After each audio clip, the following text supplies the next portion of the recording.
مفتی سلطان کے بیانات کے لیے مفتی سلطان آفیشل کو سبسکرائب کریں۔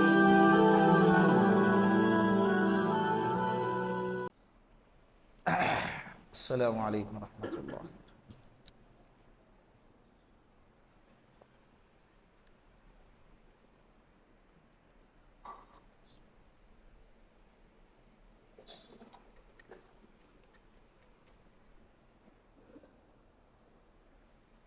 جگہ خالی ہے، سب پورے کرو، صفحے مکمل کریں تاکہ پیچھے آنے والے لوگوں کو سہولت ہو جائے۔ صفوں میں ابھی بھی جگہ خالی نظر آ رہی ہے۔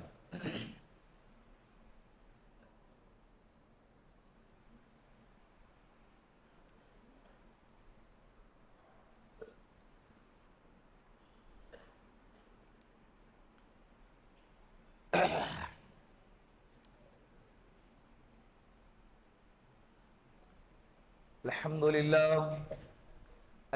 لله نحمده ونستعينه ونستغفره ونؤمن به ونتوكل عليه ونعوذ بالله من شرور أنفسنا ومن سيئات أعمالنا، من يهده الله فلا مضل له ومن يضلله فلا هادي له، ونشهد أن لا إله إلا الله وحده لا شريك له، ونشهد أن سيدنا وسندنا وحبيبنا ومولانا محمدا عبده ورسوله، أما بعد فقد قال الله تبارك وتعالى في القرآن المجيد والفرقان الحميد، فأعوذ بالله من الشيطان الرجيم،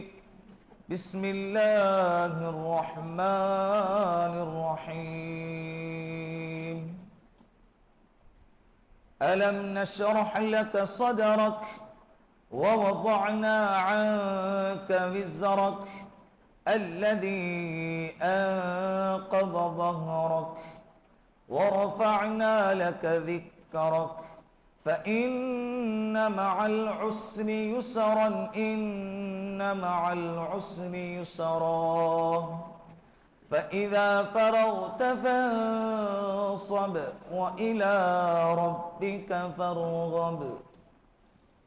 وجاء في الحديث وقال النبي صلى الله عليه وسلم: من كن ثلاث بنات يؤدبهن يرحمهن يكفلهن وجبت له الجنة، أو كما قال عليه الصلاة والسلام. صدق الله المولانا العظيم وصدق رسوله النبي الكريم، ونحن على ذلك من الشاهدين والشاكرين، والحمد لله رب العالمین. پیار محبت کے ساتھ ایک دفعہ درود پاک پڑھ لیں. اللهم صل على محمد في أول كلامنا، اللهم صل على محمد في أوسط كلامنا، اللهم صل على محمد في آخر كلامنا. آج ایک شعبان ہے، شعبان المعظم کی پہلی تاریخ. اللہم بارک لنا فی رجب و شعبان وبلغنا رمضان. رجب کے مہینے میں اور شعبان کے مہینے میں آپ صلی اللہ علیہ وسلم کثرت سے اس دعا کو پڑھا کرتے تھے کہ اے اللہ رجب اور شعبان میں برکتیں عطا فرما اور خیر و عافیت کے ساتھ ہمیں رمضان المبارک تک پہنچا دیجیے. اس دعا کا اہتمام کرو. گزشتہ 3 جمعہ سے آپ حضرات کی خدمت میں نکاح کے عنوان پر گفتگو چل رہی ہے. گزشتہ جمعہ مہر کے عنوان پر بہت ساری باتیں آپ کی خدمت میں آئی. دیکھیں ہمارا مقصد جو ہے نا، سب سے پہلے آپ لوگ ہیں جو سامنے بیٹھے. اگر اس میں سے چند لوگوں نے بھی عمل کیا، امید تو یہ ہے کہ سب عمل کریں گے، لیکن اگر چند نے بھی عمل کیا تو ہمارا یہاں بیٹھ کر بولنا کامیاب ہے. کسی کو دکھانے کے لیے، واہواہی کے لیے، یا کسی کو نیچا دکھانے کے لیے، یا کسی پر تنقید کرنے کے لیے، اللہ گواہ ہے ہم گفتگو نہیں کرتے. ٹارگٹ کوئی نہیں، ٹارگٹ سوسائٹی کی برائی ہے. ٹارگٹ کیا ہے؟ سوسائٹی میں جو برائیاں چل رہی ہیں، جو بے حیائیاں چل رہی ہے، جو اسلام کے خلاف اعمال چل رہے ہیں، اس کے خلاف بولنا یہ ہماری ذمہ داری ہے. بات سمجھ میں آ گئی؟ تو الحمدللہ گزشتہ جمعہ مہر کے عنوان پر جب باتیں آئی ہے تو اس میں سے ایک بات یہ آئی تھی کہ مہر اشرفی رکھتے ہیں. یاد ہوں گا آپ لوگوں کو، 10 اشرفی، 15 اشرفی، یہ مارکیٹ میں چلتی ہے اشرفی. جس نے رکھا اس نے زندگی میں کبھی دیکھا بھی نہیں ہوگا. دوسرے دن ایک بندہ آ کر ملا، یہ بات کا یہ اثر میں آپ کو بتلا رہا ہوں. کہا کہ ہمارے نکاح کے وقت میں اشرفی رکھی گئی تھی، اب میں کیا کروں؟ مہر اب تک دیا نہیں گیا ہے، مہر اب تک دیا نہیں گیا. گزشتہ جمعہ کو یہ بھی کہا تھا اگر کوئی بندہ نکاح کرے اور نکاح کرتے وقت میں مہر کے دینے کا ارادہ نہ ہو یا مہر پوری زندگی نہ دے تو یہ بندہ زانی ہو کے مرے گا، کل قیامت کے دن اللہ کے سامنے زانی ہو کر ملے گا. یہ خائن ہے، چور ہے، ڈاکو ہے یہ بندہ، عورت کے مال کے اندر خیانت کرنے والا. بہت سارے ایسے خرابیاں بھی ہے سوسائٹی میں دیکھنے کو ملتی ہے کہ پوری زندگی گزر گئی 60-70 سال کی، شوہر نے مہر کی نیت سے عورت کو مہر دیا نہیں ہے. انتقال ہونے کے بعد عورت کو پکڑ کے لاتے ہیں اور میت کے سامنے کھڑا کر کے کہتے ہیں کہ بھائی تیرا مہر اس کو معاف کر دے. ہوتا ہے یا نہیں؟ کئی دفعہ ہوتا ہے، آپ لوگوں نے بھی دیکھا ہوگا، مہر معاف کروایا جاتا ہے. اب وہ کیا کریں گے بیچارے؟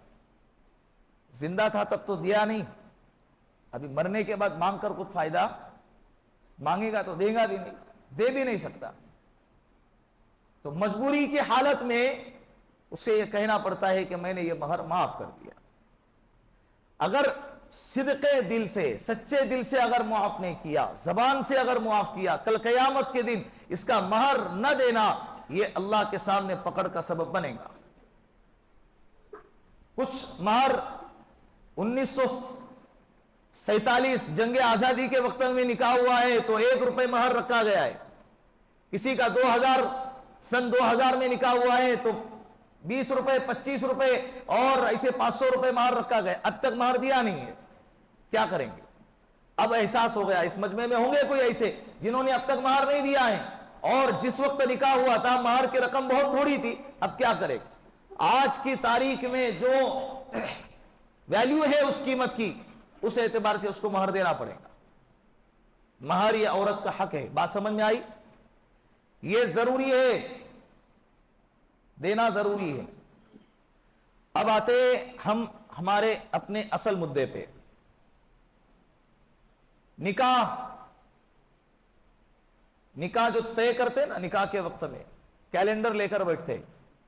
کیلنڈر میں ابھی یہ بہت کم دیکھتے ہیں کہ بھئی کون سے تاریخ کو نکاح کرنا ہے، بلکہ یہ دیکھتے ہیں کہ کون سے تاریخ کو نکاح نہیں کرنا ہے، قمر در عقرب کب آ رہا ہے، اور شوال کا، سفر کا مہینہ کب آ رہا ہے، محرم کا مہینہ کب آ رہا ہے. حالانکہ اسلام میں یہ ساری چیزیں نہیں ہے. اسلام میں سارے دن اللہ کے ہیں. لا تسبوا الدہر، اللہ رب العزت فرماتے زمانے کو گالی نہ دو. زمانہ برا نہیں ہے، زمانہ تو میرے اختیار سے، میرے تصرف سے چلتا ہے. نکاح 1 محرم سے لے کر 30 ذی الحجہ تک یہ اسلامی تاریخ کے 12 مہینے ہیں. اس میں سے جو دن چاہے، جو مہینے چاہے، جو ہفتہ چاہے نکاح کرنا چاہے نکاح کر سکتے ہیں. نکاح کے لیے کوئی ممانعت نہیں. رمضان کے مہینے میں بھی نکاح کر سکتے ہیں. عید کے دن بھی نکاح کر سکتے ہیں، محرم ہو یا سفر، یہ کمر در عقرب کوئی چیز ہے ہی نہیں. اعمال اچھے ہوں، شریعت کے مطابق اگر نکاح ہو رہا ہے تو ایسے نکاح میں برکتیں آئیں گی. پھر اس سے کچھ فرق پڑتا نہیں ہے کہ بھئی یہ نکاح کمر در عقرب میں ہوا ہے یا محرم میں ہوا ہے یا سفر میں ہوا ہے. بات سمجھ میں آ رہی ہے؟ مرنے کے بعد میت کے اوپر کلمہ طیبہ کی پرچی رکھتے ہیں یا قرآن کریم بعض علاقوں میں رکھتے ہیں. اگر ایمان کے حالت میں مرا ہے، اچھے اعمال کر کے مرا ہے، یہ پرچی نہ بھی رکھی جائے تب بھی اللہ اس کی مغفرت کریں گے. ورنہ ایک پرچی کیا پورا قرآن بھی اگر رکھ دے، ایمان پہ اگر نہیں مرا ہے تو اس کی مغفرت بولو نہیں ہوں. سیدھی سی بات. تو نکاح طے کرتے وقت میں بہت سارے فون بھی آتے ہیں ہم کو کہ کمر در عقرب کیا چیز ہے. کوئی چیز نہیں ہے بھائی. کیلنڈر والوں کو جگہ خالی نظر آ رہی تھی تو اس میں کچھ تو بھی بھرنا تھا تو اس میں ڈال دیا کمر در عقرب. ورنہ اسلام میں اس کا کوئی تصور نہیں ہے. اور جب رخصتی ہوتی ہے نا، نکاح ہو گیا، نکاح سمپن، مہر دے دیا، چھوارے تقسیم ہو گئے. چھوارے کی باتیں گزشتہ جمعہ کو آپ کے سامنے آئی. چھوارے تقسیم ہو گئے اور وہ صحرا جو پہنا جاتا ہے، یہ صحرا دیکھ کر سمجھ میں بھی نہیں آتا ہے کہ اندر لباس پہنا بھی ہے یا نہیں پہنا ہے. یعنی سر سے لے کر پیر تک پورا صحرے میں ڈھکا ہے، اندر لباس ہے یا نہیں ہے اتنا ڈھکا ہوا ہے. حالانکہ یہ اسلام میں جائز نہیں ہے، یہ فضول خرچی میں آتا ہے. نکاح ہو گیا، نکاح کے بعد ایک اور رسم آتی ہے. کس کی؟ رخصتی کی. رخصتی کے لیے یہ رسم مارکیٹ میں رائج ہو گئی ہے کہ لڑکی کا ماموں اپنے بھانجی کو گود میں اٹھائیں گا اور گود میں اٹھا کے گاڑی تک لے جائیں گا. یہ ہے. یا اس کا بھائی لے جائیں گا، ماموں نہیں ہے تو دھلا لے جائیں گا. ابھی لڑکی کا وزن اگر 70 کلو ہے مان لو اور ماموں کا وزن 40-50 کلو ہے تب یہ کیا کریں گا؟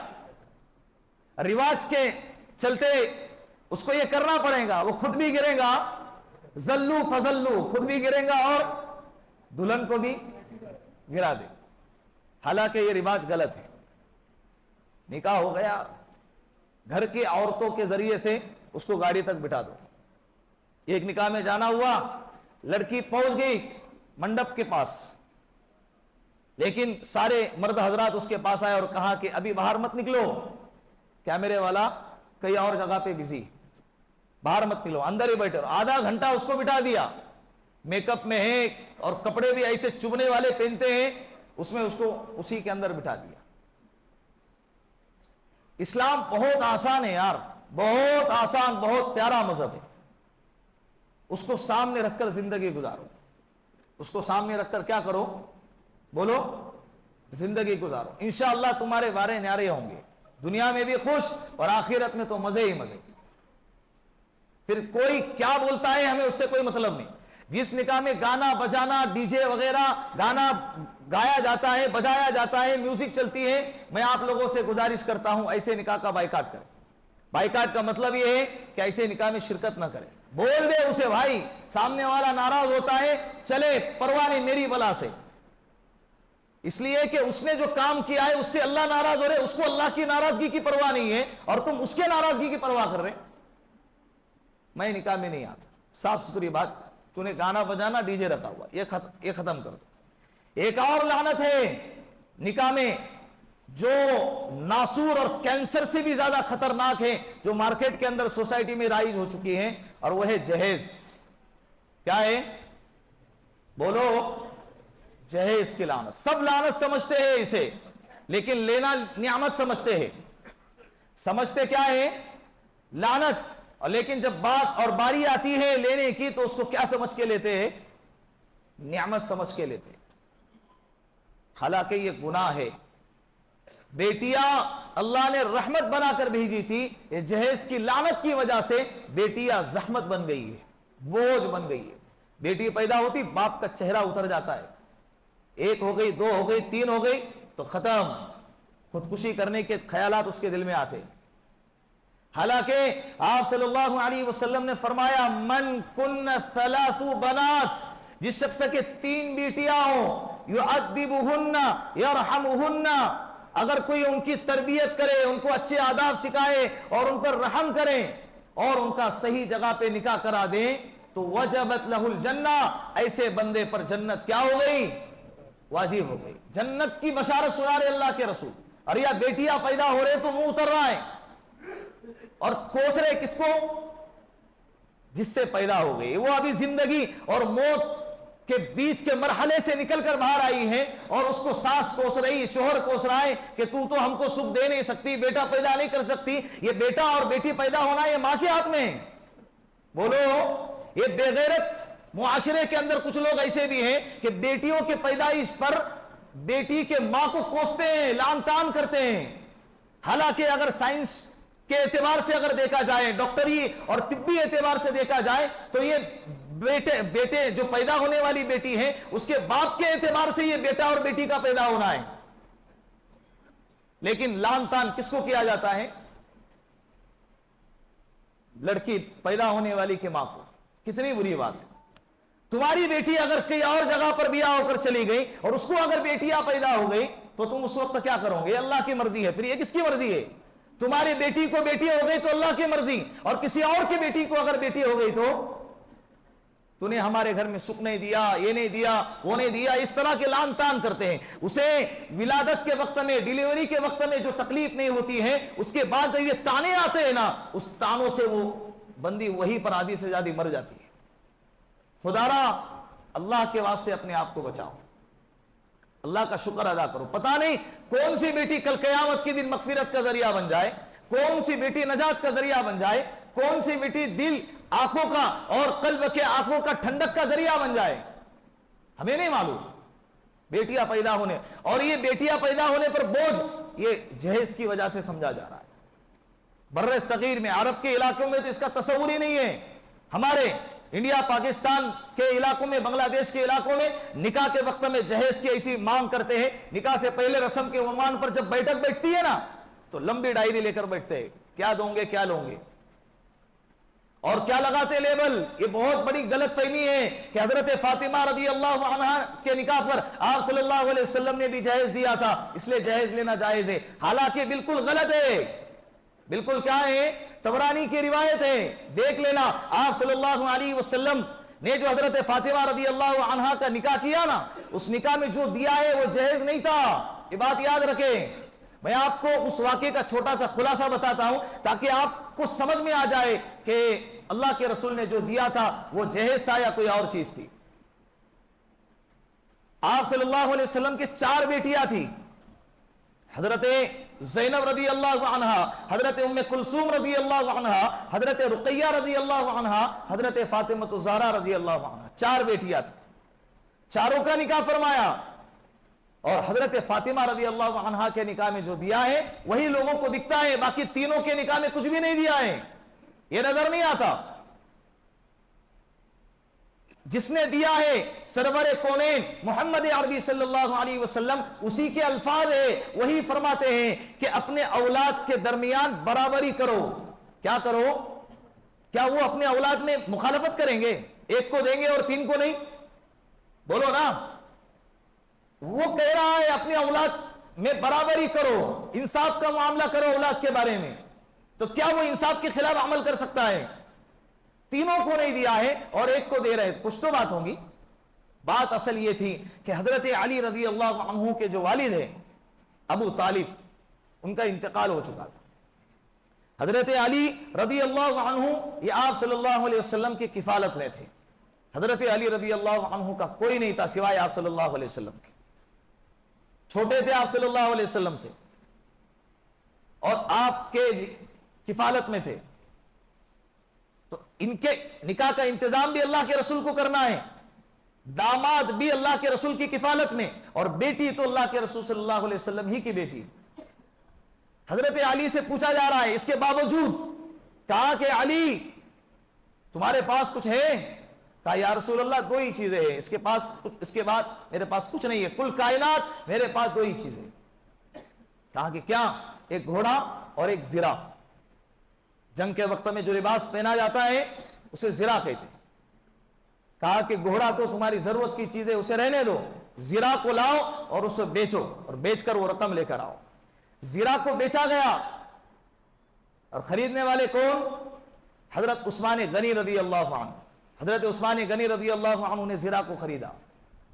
اور 40 درہم یا 400 درہم ان کو عطا فرمائے۔ آپ صلی اللہ علیہ وسلم نے حضرت بلال حبشی رضی اللہ عنہ کو بلایا اور حضرت انس رضی اللہ عنہ کے والدہ حضرت ام سلیم رضی اللہ عنہ کو بلایا، کچھ رقم حضرت ام سلیم رضی اللہ عنہ کو دی اور فرمایا کہ جاؤ اس سے خوشبو وغیرہ لے کر آؤ، اور حضرت بلال حبشی رضی اللہ عنہ کو کچھ رقم دی اور فرمایا کہ اس سے بقیہ سامان لے کر آؤ، اور سامان کی لسٹ دی۔ کیا لایا گیا؟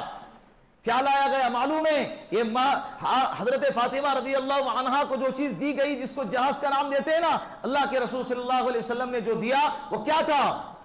ایک سیدھی سادھی چارپائی تھی اور اس کے اوپر گدا تھا جو چمڑے کا بنا ہوا تھا اور کھجور کی کھال اس میں بھری ہوئی تھی، اور 2 تکیے تھے، دونوں تکیے میں کھجور کی چھال بھری ہوئی تھی، اور ایک مشکیزہ تھا جس سے پانی کو نکالا جائے کنویں سے، اور 2-3 برتن جس سے ضروریات پوری ہو سکے۔ کتنے برتن؟ ٹرک بھر کے نہیں، یا ٹرک بھر کے سامان ادھر سے ادھر ہوتا ہے، ٹرک بھر کے جاتا ہے، باقاعدہ پورا بھرنا چاہیے بھائی۔ جو خالی جگہ ہے وہ خالی نہیں رہنی چاہیے، وہ خالی جگہ کو بھی کوئی نہ کوئی بھگونا وغیرہ ڈال کے، دیگچی وغیرہ ڈال کے اس کو کیا کر دیں گے؟ خالی جگہ کو پر کرو۔ وہ ایگزام میں آتا ہے نا، خالی جگہ کو پر کرو، تو وہ ایگزام کا سوال کا مطلب حضرت یہاں سمجھے کہ خالی جگہ کو پر کرو، تو یہاں پر کر رہے چند برتن، اور یہ حضرت فاطمہ رضی اللہ عنہا کو دیا گیا۔ اب بولے اس میں جہیز کی بات کہاں سے آئی؟ رقم کس سے لی گئی؟ حضرت علی سے لیا، اور یہ آپ صلی اللہ علیہ وسلم نے بطور جہیز کے نہیں، بطور انتظام کیا ہے، بطور انتظام کیا ہے۔ ایسا کوئی سوسائٹی میں واقعہ ملتا ہے آپ کو کہ جس کا داماد اتنا غریب ہو اور اس کو یہ جہیز دیا جا رہا ہو؟ بلکہ داماد مالدار دیکھ کے ہی کرتے، دیکھتے وقت مالدار دیکھ کر کریں گے، اور جب نکاح کی بات آئیں گی تو جہیز ایسا دیں گے جیسا کہ گویا کہ داماد ہمارا کیا ہے؟ بہت غریب ہے بیچارہ، اس کے پاس سونے کے لیے پلنگ نہیں ہے اور کھانے کے لیے برتن نہیں ہے، اور اس کو ٹھنڈے چیزوں کی جب خواہشیں ہوں گی تو اس کے پاس فریج نہیں ہے، اور اتنی گرمی ہوتی ہے تو اس کے پاس پنکھے کا اور اے سی اور کولر کا انتظام نہیں، اتنا پھٹے حال ہے ہمارا داماد، تو اس کو یہ چیزیں دینا ضروری ہے۔ ایسا ہوتا ہے کبھی؟ ایسے داماد کو لڑکی دیتے ہی نہیں۔ ہمارے سوسائٹی کا نظریہ ہے کہ ایسے داماد کو لڑکی، ایسے لڑکے کو لڑکی دیتے ہی نہیں۔ پہلی بات بھائی یہ کیا کرے گا؟ تو یہ جہیز کے نام پر حضرت فاطمہ رضی اللہ عنہا کے واقعے کو دلیل بنانا، یہ بالکل غلط اور بالکل غلط دلیل ہے۔ یہ اپنے اعتبار سے دلیل کو موڑنا ہے، حالانکہ یہ جائز نہیں ہے۔ بات سمجھ میں آ رہی؟ کتنے نوجوان لڑکیاں سوسائٹی کے اندر عمریں دراز کرتی جا رہی ہیں اس جہیز کی لعنت کی وجہ سے۔ پتہ نہیں نوجوانوں کو بھی کیا ہو گیا ہے۔ اپنے غیرت کا اظہار ایسے موقع پر کرنا چاہیے۔ پچھلے دنوں کا واقعہ ہے، پونا شہر کا واقعہ بتا رہا ہوں میں، علاقے کا نام نہیں لیتا تاکہ سمجھ میں نہ آ جائے۔ نکاح کے پہلے لڑکی والوں نے جہیز کو گاڑی میں لوڈ کر کے بھیج دیا، تو پلنگ جو تھا نا، بیڑ، وہ ہلکا آیا، مہاراجہ پلنگ نہیں آیا۔ لڑکے نے کہا مجھے مہاراجہ پلنگ چاہیے تھا، یہ پلنگ نہیں چاہیے تھا، پورا کی پورا جہیز لوٹا دیا اور نکاح کو توڑ دیا گیا۔ دوسرے ہی مہینے لڑکی مرتد ہو گئی، دوسرے ہی مہینے لڑکی کیا ہو گئی؟ اس کا وبال کس کے سر آئے گا بولو؟ ایک تو پھول جیسی بیٹی دو، اپنے جگر کا ٹکڑا تمہارے حوالے کرو، بچپن سے لے کر جوانی تک کس ناز و نخرے میں اس کو پالا ہوتا ہے، یہ باپ ہی سمجھ سکتا ہے، باپ کے علاوہ کسی کا دل یہ سمجھ نہیں سکتا۔ پھول جیسی بیٹی دو، اس کے اور اس کے اپنے کلیجے کے ٹکڑے کو اس کے حوالے کرو، اور اس کے بعد اس سوسائٹی کے اندر اس کے گھرانے میں اس کو لان تان کیا جائے کہ تیرے باپ پر تو بوجھ بنی ہوئی تھی اس لیے ہم کو دے دیا، اور دینے کے بعد کیا دیا؟ صرف تجھے دے دیا، چند کپڑے دے دیے، نہ صوفہ برابر دیا اور نہ بیڈ برابر دیا، نہ الماری برابر دی۔ یہ تانے دیے جاتے ہیں بھائی۔ دیکھتے وقت میں تو پیچھے لگ کے گئے تھے نا، تعلقات والوں کو فون لگا کر، رشتہ داروں والوں کو فون لگا کر ان کے سامنے منت سماجات کر رہے تھے، ہمارے بیٹے کو آپ کی بیٹی دے تو، ہاں آپ کی بیٹی ہمیں اچھی لگی ہے، اور دینے کے بعد تیور ہی بدل گیا۔ ایک بندہ ہے، پونا شہر کا واقعہ، حال فی الحال کا واقعہ سنا رہا ہوں میں، جیسی کارگزاری سامنے آتی سینہ جلتا ہے, دل کہتا ہے کہ آپ لوگوں کے سامنے سناؤ تاکہ آپ کا دل ہل جائے اور آپ لوگوں کو عمل کرنے کے لیے کچھ عبرت کا ایک واقعہ سامنے آ جائے. نوجوانوں سے کہہ رہا ہوں, 1 سال تک نکاح طے ہو گیا, 1 سال کے بعد نکاح کی تاریخ طے کی گئی, وہ 1 سال تک وہ لڑکا اس لڑکی کی عزت کے ساتھ کھیلتا رہا, اور 1 سال ہونے کے بعد جب نکاح کا توڑنے کا موقع آیا تو لڑکے کی ماں نے لڑکی والوں سے کہا 5 تولہ سونا چاہیے ورنہ ہم آپ کے بیٹی کے ساتھ نکاح نہیں کریں گے. کتنا تولہ سونا؟ یہ ہوتا ہے نہیں ہوتا ہے سوسائٹی کے اندر؟ بھائی وہ سونے جیسی بیٹی دے رہے ہیں پھر بھی سونا چاہیے. اگر تیرے بیٹی کی حیثیت نہیں تھی نکاح کرنے کی تو کیوں اپنے بیٹے کے لیے لڑکی دیکھنے کے لیے گئی تھی؟ پھر کوئی غیر آئے گا اور ہمارے معاشرے اور ہماری قوم کی بیٹیوں کو مفت میں اٹھا کر لے کر جائیں گا اور ظلم کا شکار کرے گا. پھر کفے افسوس ملتے رہوں گے, یار فلاں لڑکی چلے گئی, باپ نے کیسی تربیت کی. باپ نے تو اچھی تربیت کی تھی بھائی, لیکن تیری بے غیرتی کی وجہ سے وہ بیٹی کسی غیر کے پاس چلی گئی ہے, وہ بیٹی زنا کے اڈے تک چلی گئی ہے, وہ بیٹی نے اپنے ایمان کا سودا کیا ہے تیری بے غیرتی کی وجہ سے. او نوجوانوں, اللہ کے واسطے اپنی غیرت کا اظہار یہاں کرو, پیار محبت سے اپنے گھر والوں کو سمجھاؤ. مجھے بیٹی چاہیے, دلہن چاہیے, لڑکی چاہیے, مجھے اس کے ساتھ میں جہیز نہیں چاہیے. مجھے اس کے ساتھ میں کیا نہیں چاہیے؟ بولو. اور سب مل کے, صرف لڑکوں کے اوپر نہیں چھوڑ رہا ہوں میں, لڑکوں کے باپ لوگوں کے اوپر بھی کہہ رہا ہوں کہ سب مل کے اللہ کے واسطے سوسائٹی کی اس برائی کو ختم کرے, سب مل کے اس کو ختم کرے. ایسی کمیٹی بنائی جائے کہ جہاں پر جس نکاح میں جہیز والا سسٹم ہوتا ہے اس نکاح کا بائیکاٹ کیا جائے, یا ان کو جا کر سمجھائیں کہ بھائی نکاح کر رہے ہیں, اپنے لڑکے کا نکاح کر رہے ہیں تو سامنے والے سے جہیز نہ مانگے. لڑکی کا نکاح کر رہے ہیں, لڑکی والے بیچارے دبے ہوئے ہوتے ہیں, اگر جہیز نہ دیا گیا تو یہ لوگ اگر رشتہ توڑیں گے تو کیا ہوگا؟ ارے توڑتے ہیں تو توڑ دے بھائی, ایسے بھکاریوں کو رشتہ دینا ہی نہیں ہے. ایسے فقیروں کو ہماری اپنی چاند جیسی بیٹی, بولو کہ یہ دنیا کا آخری ہے پیس, اور بھی ہے کہ نہیں؟ اور بھی غم ہے زمانے میں محبت کے سوا, راحتیں اور بھی ہے وصل کے راحت کے سوا, ستاروں سے آگے بھی جہاں اور ہے, عشق کی آو فغا بھی اور ہے. یہ بدلا نہیں تو کوئی اور صحیح, وہ نہیں تو کوئی اور صحیح, جو اس کے مقدر میں ہے, جو اس کے حق میں بہتر ہے, اللہ اس کو وہ عطا کرے گا. لڑکوں کے لیے اللہ کے رسول نے فرمایا اگر کوئی عزت حاصل کرنے کے لیے نکاح کرنا چاہتا ہے تو اللہ اس کو ذلیل کرے گا, اگر کوئی مالدار ہونے کے لیے نکاح کرنا چاہتا ہے اللہ اسے فقیر اور تنگدست بنائے گا, اور اگر کوئی پاک دامنی کے لیے اور اپنی عزت بچانے کے لیے اور گناہوں سے بچنے کے لیے نکاح کرنا چاہتا ہے اللہ اس کو پاک دامن بنائے گا, اور دنیا میں بھی اللہ خوش رکھے گا اور آخرت میں بھی خوش رکھے گا. مالدار لڑکی سے نکاح کر رہے تو گھر میں مالداری آئیں گے. یہ بندہ دیکھ لینا, ایک تو اپنے غیرت کا سودا کرتا ہے, عزت کا سودا کرتا ہے, بعد میں اس کے مقدر میں فقیری اور تنگدستی کے علاوہ کچھ نہیں آتا ہے. فقیری اور تنگدستی کے علاوہ بولو کچھ نہیں آتا ہے.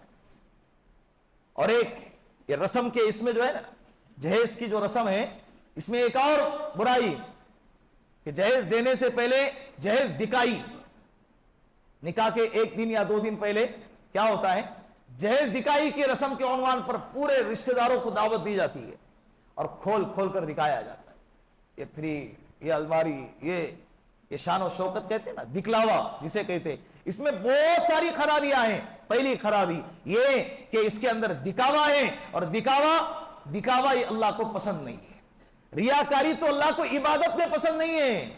من صلی یرائی فقط اشرک, من صام یرائی فقط اشرک, من تصدق یرائی فقط اشرک. کوئی نماز پڑھے کسی اور کو دکھانے کے لیے شرک کیا, روزہ رکھا کسی اور کو دکھانے کے لیے شرک کیا, اور صدقہ اور زکات دیا کسی اور کو دکھانے کے لیے کہ لوگ مجھے سخی کہے, مالدار کہیں, تو اللہ کے رسول نے فرمایا اس نے کیا کیا ہے, شرک. عبادت بھی اگر دکھاوے کے لیے کرے تو یہ شرک ہے اور گناہ کا سبب بنے گا, یا جہیز دکھائی کرتے. اور دوسرے نمبر پر جو برائی ہیں رشتہ داروں میں جو آتے ہیں, مرد بھی آتے ہیں, عورتیں بھی آتی ہیں, لڑکیاں بھی آتی ہیں, غریب باپ کی غریب بیٹی اگر آئیں گی اور یہ جہیز کی یہ ریل پیل کو جب دیکھیں گی, چمک دمک کو جب دیکھیں گی تو اس کے دل پر کیا گزریں گی بولو آپ. اللہ کے رسول صلی اللہ علیہ وسلم نے تو خوشبودار کھانا بنانے سے بھی منع فرمایا تاکہ اس کی خوشبو پڑوسی کے گھر میں جائے تو اسے پڑوسی کو تکلیف نہ ہو. اگر بنا رہے تو اس کے اندر پانی زیادہ ڈال کر اس کے شوربے کو بڑھاؤ تاکہ تم خود بھی کھاؤ اور اپنے پڑوسی کو بھی کھلاؤ. اتنا باریک خیال رکھا گیا ہے. اور غریب کی بیٹیوں کو بلا کے اس کی جہیز دکھائی کے رسم کے عنوان پر اس کو دکھا کے اس کے سینے کو جلاتے ہو. وہ پیدا ہونے پر افسوس کریں گی یا نہیں کریں گی, یا اپنے باپ کے غریبی پر افسوس کریں گی؟ اللہ کیسا باپ دیا ہے مجھے جو میرے نکاح کا انتظام بھی نہیں کر سکتا. حالانکہ یہ سب غیر شرعی رسومات ہیں, غیر شرعی رسومات ہیں, غیر شرعی طریقے ہیں جس کو معاشرے کے اندر رواج کا درجہ دیا ہوا ہے. آ رہے سب دیکھ رہے. تیسری خرابی, دیکھنے والے تعریف تمہارے منہ پہ جھوٹی کریں گے اور گھر پہ جا کے جو حقیقت ہے وہ بیان کریں گے. یہ دیا, یہ نہیں دیا, اور کیا ضرورت تھی یہ دینے کی, کیا ضرورت تھی یہ نہیں دینے کی. یہ ساری خرابیاں ہیں جس کی وجہ سے جہیز کی جو دکھائی والی جو رسم ہے یہ بالکل ناجائز ہے. لوگ کہتے ہیں کہ ہم تو نکاح سے پہلے دے دیتے, دکھاتے بکاتے کچھ نہیں, نکاح کے اندر اس کا ڈیکوریشن نہیں کرتے, گاڑی میں لوڈ کر کے پہنچا دیتے. بھائی یہ پہنچا دینا یہ ہدیہ نہیں ہے. یہ ہدیہ اس لیے کہ ہدیے کے لیے شرائط ہے کہ تم جب چاہے جب دے سکتے ہو, جو چاہے وہ دے سکتے ہو.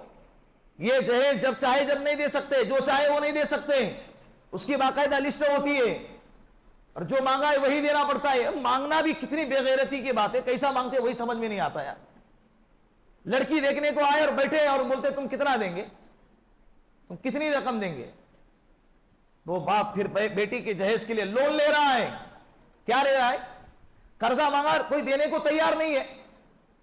اور یہ جہیز کی لسٹوں کو پورا کرنے کے لیے باپ کیا کرے گا؟ لون لے گا. لون کے رقم پہ یہ بے غیرت نوجوان دلہا اس کے بیڈ پر کیا کرے گا؟ آرام کرے گا. کھراٹی کے نیند سوئے گا فجر کی نماز چھوڑ کے. کون سے بیڈ پہ سو رہا ہے؟ لون والے جہیز کے بیڈ پہ آرام سے سو رہا ہے. کتنی بے غیرتی کی بات ہے. حالانکہ مہر کی رقم میں جو ہے نا, مہر دیتے وقت میں لڑکے نے 10,000 روپے مہر ٹھہرائی ہے. حالانکہ اس بندے کی جو انکم ہے 1 لاکھ 2 لاکھ کی انکم ہے اور مہر دے رہا کتنا؟ 10,000 روپے. اور مہر دے کے جہیز وصول کر رہا ہے کتنا؟ 10 لاکھ روپے کا.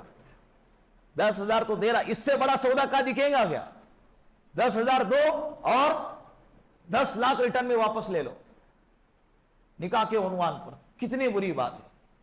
خدا را اس کو ختم کرے, اللہ کے واسطے اسے ختم کرے. بیٹیاں جوان ہوتی جا رہی ہے, گناہ کے اڈے پہ جا رہی ہیں. اللہ کے واسطے اسے کیا کرے؟ سوسائٹی سے اس کا بائیکاٹ کر دیجئے, بالکل اس کو ختم کر دیجئے. جہیز دینا بھی نہیں ہے, جہیز لینا بھی نہیں ہے. اس کو ہدیے کا نام دیتے, یہ ہدیہ نہیں ہے بھائی, یہ ہدیہ بالکل بھی نہیں ہے. ہاں اگر تمہارا داماد واقعاتاً ضرورت مند ہے, حقدار ہے وہ ساری چیزوں کا, تو بعد میں جیسی ضرورت پڑتی ہے تو بیٹی کو پوچھ کر اس کے ضرورت کے مطابق وہ چیزیں عطا کرے. ایک اور خرابی جہیز کے عنوان پر, آخری بات ختم کر دیتا ہوں. جہیز دیتے ہیں, سوالات آتے ہیں نا ہمارے پاس, ہم نے ہمارے بیٹیوں کے, ہمارے بھائی کے سوالات آتے ہیں, ہم نے ہمارے بہن کے نکاح میں 10-20 لاکھ روپے کا خرچہ کیا, تو کیا اس کا وراثت میں حصہ ہے؟ جہیز کے عنوان پر وراثت سے اس کو نکال دیا جاتا ہے. حالانکہ یہ بالکل غلط ہے. جہیز دینا یہ بالکل جائز ہی نہیں تھا. جو تو نے دیا ہے تو تیری طرف سے یہ ہدیہ شمار ہوگا, لیکن یہ وراثت کا حصہ شمار نہیں ہوگا. باپ کے زندہ رہتے ہوئے کبھی وراثت تقسیم نہیں کی جاتی. بہنوں کی وراثت سے حق مارا جاتا ہے, جو کہ شریعت کا حق ہے, شریعت کا حکم ہے, اور جو شریعت نے جس سے روکا ہے وہاں پر جہیز بھر بھر کے دیتے. کتنی الٹی گنگا بہ رہی ہے. آپ صلی اللہ علیہ وسلم نے فرمایا, اگر کسی بندے نے کسی حقدار کے وارث کے حق کو مٹا دیا, ختم کر دیا, کھا لیا, پامال کر دیا, کل قیامت کے دن اللہ اس کے جنت کے حق کو اس کے ختم کرے گا. چند روپے کے خاطر بہنوں کے وراثت کو ڈبا دینا جنت کے حقدار سے محروم ہونا ہے. گزشتہ تقریباً 6-7 مہینے پہلے واقعہ آیا تھا نا, آپ لوگوں کے پاس بھی آیا ہوگا. ایک بھائی نے اپنے بیوی کے ساتھ مل کے اپنے بہن کے ٹکڑے کر کے پوتے میں ڈال کر یہاں پر ندی میں بہا دیا تھا, 10x10 کے کمرے کے خاطر. کس کے خاطر؟ یہ بازو میں جو بریج ہے نا, وہاں سے بہتا ہوا آیا تھا وہ تھیلا, اس میں جب کھول کر دیکھا گیا تو ٹکڑے نکلے. کس کے؟ اس بہن کے جس کے بھائی نے اس کو ٹکڑے کر کے اپنے بیوی کے ساتھ مل کے, اور وجہ کیا نکلی؟ بولو, 10 بائی 10 کے کمرے میں ہی ہے وہ, چھیل کے سلاخوں کے پیچھے کیا کر رہا ہے؟ انجوائے کر رہا ہے. دنیا تو گئی, اور کل قیامت کے دن آخرت بھی گئی. مال کی خاطر اللہ کے واسطے اس لعنت کو ختم کرے, نکاح کو آسان کرے, نکاح کو سستا کرے, نکاح کو جلدی کرے. یہ چیزیں لگتی ہے اچھی, عمل کریں گے تو بہت اچھی لگیں گی, معاشرہ پاکیزہ بنے گا. غیر ہماری بیٹیوں کو دعوت دے رہے ہیں, یہ نکاح کی ایسے تنگی اور مشکلات کی وجہ سے ہماری بیٹیاں کیا ہو رہی ہے؟ آسانی کے ساتھ ان کا شکار ہو رہی ہے. وقت پر نکاح کرو, آسانی سے نکاح کرو, اور سادگی سے نکاح کرو. مسجدوں میں نکاح کرنے کا رواج ڈالو, نکاح کو سستا سے سستا بناؤ. ولیمہ کرنا یہ سنت عمل واجب نہیں ہے, ولیمہ کرنا یہ سنت واجب نہیں ہے. حیثیت ہے تو کرو, وہ بھی کرنا کب ہے؟ نکاح کے دوسرے دن یا تیسرے دن یا چوتھے دن, 7 دن کے اندر ولیمہ کر سکتے, اس کے بعد نہیں. اور ولیمے کے اندر بھی گانا بجانا دھوم دھڑاکا یہ سب کرنے کی ضرورت نہیں. جتنی حیثیت ہے اپنے رشتہ داروں کو بلاؤ, ولیمہ کرو اور کہو کہ یہ میرے بیٹی کا نکاح ولیمہ ہے, میرے بیٹے کا ولیمہ ہے, یا میرا ولیمہ ہے. بات ختم ہو گئی. اس سے زیادہ ولیمے کی شریعت کے اندر کوئی گنجائش نہیں. اللہ رب العزت سے گزارش ہے کہ اللہ ان باتوں پر ہم سب کو عمل کرنے کی اور عمل کر کر دوسروں تک پہنچانے کی توفیق عطا فرمائے. وآخر دعوانا ان الحمد للہ رب العالمین. جن حضرات